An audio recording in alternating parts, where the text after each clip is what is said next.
ತಾಲೂಕಿನ ತೋಂಡೆಬಾವಿ ಹೋಬಳಿಯ ಬಸವನಹಳ್ಳಿ ಗ್ರಾಮದಲ್ಲಿ ನಡೆದ ದರೋಡೆ ಹಾಗೂ ಹಲ್ಲೆ ಪ್ರಕರಣವೊಂದು ವೃದ್ಧೆಯ ಸಾವಿನಲ್ಲಿ ಅಂತ್ಯಗೊಂಡಿದ್ದು ಇಡೀ ಗ್ರಾಮವೇ ಬೆಚ್ಚಿಬಿದ್ದಿದೆ. ಮನೆಯಲ್ಲಿ ಒಂಟಿಯಾಗಿದ್ದ 60 ವರ್ಷದ ಸುಬ್ಬಮ್ಮ ಎಂಬ ವೃದ್ಧೆಯ ಮೇಲೆ ಕಳ್ಳರು ಅಮಾನುಷವಾಗಿ ಹಲ್ಲೆ ನಡೆಸಿ ಕಿವಿಯಲ್ಲಿದ್ದ ಬಂಗಾರದ ಓಲೆಗಳನ್ನು ಕೊಂಡು ಪರಾರಿಯಾಗಿರುವ ಘಟನೆ ಗುರುವಾರ ಮಧ್ಯಾಹ್ನ ನಡೆದಿದ್ದು, ಚಿಕಿತ್ಸೆ ಫಲಕಾರಿಯಾಗದೆ ವೃದ್ಧೆ ಮೃತಪಟ್ಟಿದ್ದಾರೆ. ಮಾಹಿತಿಯ ಪ್ರಕಾರ ಸುಬ್ಬಮ್ಮ ಅವರು ತಮ್ಮ ಮನೆಯಲ್ಲಿ ಒಬ್ಬರೇ ಇದ್ದರು. ಕುಟುಂಬದ ಸದಸ್ಯರು ಜಮೀನಿನ ಕೆಲಸಕ್ಕೆ ತೆರಳಿದ್ದ ವೇಳೆ ಮನೆ ಖಾಲಿ ಇರೋದನ್ನು ಗಮನಿಸಿದ ಕಳ್ಳರು ಮನೆಗೆ ನುಗ್ಗಿದ್ದಾರೆ. ವೃದ್ಧೆ ಒಂಟಿಯಾಗಿರೋದನ್ನು ಖಚಿತಪಡಿಸಿಕೊಂಡ ಬಳಿಕ ಅವರ ಬಳಿಗೆ ತೆರಳಿ ಕಿವಿಯಲ್ಲಿದ್ದ ಬಂಗಾರದ ಓಲೆಗಳನ್ನು ಕಸಿದುಕೊಳ್ಳಲು ಯತ್ನಿಸಿದ್ದಾರೆ. ಈ ವೇಳೆ ಸುಬ್ಬಮ್ಮ ಅವರು ಜೋರಾಗಿ ಕೂಗಾಡಲು ಆರಂಭಿಸಿದ್ದು, ಕಳ್ಳರ ಕೃತ್ಯಕ್ಕೆ ಪ್ರತಿರೋಧ ವ್ಯಕ್ತಪಡಿಸಿದ್ದಾರೆ. ಇದರಿಂದ ಆತಂಕಗೊಂಡ ಆರೋಪಿಗಳು ಓಲೆಗಳನ್ನು ಬಲವಂತವಾಗಿ ಕಿತ್ತುಕೊಂಡಿದ್ದಾರೆ. ಕಳ್ಳರು ಓಲೆಗಳನ್ನು ಕಿತ್ತುಕೊಳ್ಳುವ ವೇಳೆ ವೃದ್ಧೆಯ ಕಿವಿಗಳಿಗೆ ಗಂಭೀರ ಗಾಯಗಳಾಗಿದ್ದು ಹೆಚ್ಚಿನ ರಕ್ತಸ್ರಾವ ಉಂಟಾಗಿದೆ. ಅಲ್ಲದೆ ವೃದ್ಧೆ ನಿರಂತರವಾಗಿ ಕೂಗಾಡುತ್ತಿದ್ದುದನ್ನು ಕಂಡು ಕೋಪಗೊಂಡ ಕಳ್ಳರು ತಲೆಗೆ ಬಲವಾದ ವಸ್ತುವಿನಿಂದ ಹಲ್ಲೆ ನಡೆಸಿದ್ದಾರೆ ಎನ್ನಲಾಗಿದೆ. ಹಲ್ಲೆಯ ಪರಿಣಾಮ ಸುಬ್ಬಮ್ಮ ಅವರು ಮನೆಯೊಳಗೆ ರಕ್ತದ ಮಡುವಿನಲ್ಲಿ ಬಿದ್ದಿದ್ರು. ಘಟನೆ ನಡೆದ ಸಮಯದಲ್ಲಿ ಅಕ್ಕಪಕ್ಕದ ಮನೆಗಳಲ್ಲಿ ಯಾರೂ ಇಲ್ಲದ ಕಾರಣ ತಕ್ಷಣ ನೆರವು ಸಿಗಲಿಲ್ಲ. ಮಧ್ಯಾಹ್ನ ಸುಮಾರು 3:30ರ ವೇಳೆಗೆ ಜಮೀನಿನ ಕೆಲಸ ಮುಗಿಸಿಕೊಂಡು ಮನೆಗೆ ಬಂದ ಸೊಸೆ ವೃದ್ಧೆ ರಕ್ತಸ್ರಾವದಿಂದ ಒದ್ದಾಡ್ತಿರೋದನ್ನು ಕಂಡು ಆತಂಕಗೊಂಡಿದ್ದಾರೆ. ಕೂಡಲೇ ಕುಟುಂಬದ ಸದಸ್ಯರು ಹಾಗೂ ಗ್ರಾಮಸ್ಥರ ನೆರವಿನಿಂದ ಅವರನ್ನು ಗೌರಿಬಿದನೂರು ಸರ್ಕಾರಿ ಆಸ್ಪತ್ರೆಗೆ ದಾಖಲಿಸಿದ್ದಾರೆ.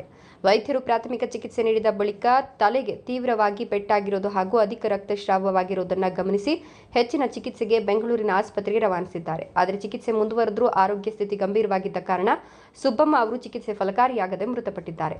ಹಗಲು ಹೊತ್ತಿನಲ್ಲೇ ಮನೆಗೆ ನುಗ್ಗಿ ವೃದ್ಧೆಯ ಮೇಲೆ ಹಲ್ಲೆ ನಡೆಸಿ ದರೋಡೆ ನಡೆಸಿರುವ ಘಟನೆ ಗ್ರಾಮಸ್ಥರಲ್ಲಿ ಆತಂಕ ಮೂಡಿಸಿದೆ. ಆರೋಪಿಗಳನ್ನು ಶೀಘ್ರ ಬಂಧಿಸಿ ಕಠಿಣ ಶಿಕ್ಷೆಗೆ ಒಳಪಡಿಸಬೇಕು ಅಂತ ಸಾರ್ವಜನಿಕರು ಆಗ್ರಹಿಸಿದ್ದಾರೆ.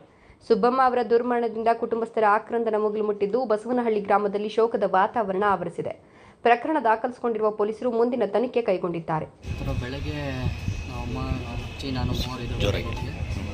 ಆಮೇಲೆ ನಮ್ಮ ಅಜ್ಜಿ ನಮ್ಮಮ್ಮ ಇಟ್ಕೊಂಡು 8 ಗಂಟೆ ಆ ಟೈಮಲ್ಲಿ ಕೆಲಸಕ್ಕೆ ಹೋಯ್ತು. ನಾನು ಸ್ನಾನ ಮಾಡ್ಕೊಂಡು ನಮ್ಮ ಅಜ್ಜಿ ಟಿಫನ್ ಮಾಡಿ ಮಾಡಿದ್ದೆ. ನಮ್ಮ ಅಜ್ಜಿಗೆ ಹೇಳ್ಬಿಟ್ಟು ಈ ಥರ ಔಟ್ಸೈಡ್ ಹೋಗ್ಬಿಟ್ಟು ಬರ್ತೀನಿ ಅಂತ ಹೋದಾಗ ಸರಿ ಅಂದ್ಬಿಟ್ಟು ಔಟ್ಸೈಡ್ ಹೋದೆ. ಮತ್ತು ಮನೇಲಿ ಯಾರು ಇದ್ದಿಲ್ಲ ಸರ್, ಮನೆ ಪಕ್ಕದವ್ರು ಯಾರು ಇದ್ದಿಲ್ಲ. ಆ ಮಧ್ಯಾಹ್ನ ಟೈಮಲ್ಲಿ ಒಂದು 3-3:30 ಟೈಮಲ್ಲಿ ಫೋನ್ ಬಂದಿದೆ ಸರ್. ನಾನು ಔಟ್ಸೈಡ್ ಇದ್ದೆ, ಗೌರಿಬಿದನೂರಲ್ಲಿ ಮನೆ ಪಕ್ಕದವ್ರು ಇಲ್ಲಿ ನಿಮ್ಮ ಅಜ್ಜಿಗೆ ಈ ಥರ ಏನೋ ಆಗ್ಬಿಟ್ಟಿದೆ, ಬೇಗಪ್ಪ ಅಂತ ಗಾಬರಿನಲ್ಲಿ ಫೋನ್ ಮಾಡಿದ್ದೆ. ಸಡನ್ನಾಗಿ ಮನೆ ಹತ್ರ ಬಂದೆ. ಮನೆ ಹತ್ರ ಬಂದಿದ್ದಾಗ ನೋಡಿದಾಗ ಆಂಬುಲೆನ್ಸ್ ಫೋನ್ ಮಾಡಿದ್ರು. ಅದು ಫೋನ್ ಮಾಡಿದಾಗ ನಾನು ಆ ಕಾರಲ್ಲಿ ಒಂದು ಅಗತ್ಯ ಕರ್ಕೊಂಡು ಹೋಗಿದ್ದೆ. ಆ ಟೈಮಲ್ಲಿ ಆಂಬುಲೆನ್ಸ್ ಬಂದಾಗ ಆಂಬುಲೆನ್ಸಲ್ಲಿ ಮತ್ತೆ ಗೌರ್ಮೆಂಟ್ ಹಾಸ್ಪಿಟ್ಲ್ ಕರ್ಕೊಂಡೋಗಿ ಟ್ರೀಟ್ಮೆಂಟ್ ಎಲ್ಲ ನೋಡಿದ್ರು. ಸ್ವಲ್ಪ ಸೀರಿಯಸ್ ಕೇಸು ಇಲ್ಲಿ ಆಗಲ್ಲ, ಬೆಂಗಳೂರು ಕರ್ಕೊಂಡು ಹೋಗಬೇಕು. ಬೆಂಗಳೂರು ಕರ್ಕೊಂಡು ಹೋಗೋ ಟೈಮಲ್ಲಿ ಬ್ಲಡ್ ವಾಮಿಟ್ ಎಲ್ಲ ಸ್ವಲ್ಪ ಜಾಸ್ತಿ ಆಗ್ತದೆ. ಆ ಟೈಮಲ್ಲಿ ಯಲಹಂಕ ಟೈಮಲ್ಲಿ KK ಹಾಸ್ಪಿಟ್ಲ್ ಅಂತ ಹೋಗ್ತೀನಿ, ಎಮರ್ಜೆನ್ಸಿ ಅಂದ್ಬಿಟ್ಟು ಹಾಸ್ಪಿಟಲ್ ಅಡ್ಮಿಟ್ ಮಾಡಿದ್ವಿ. ಅಲ್ಲಿ ಹೋಗಿದ್ದೆ ಒಂದು 5 ಮಿನಿಟ್ಸ್ಗೆಲ್ಲ ಅಣ್ಣ ಏನೇನು ಯಾವ ಥರ ಆಗಿದೆ?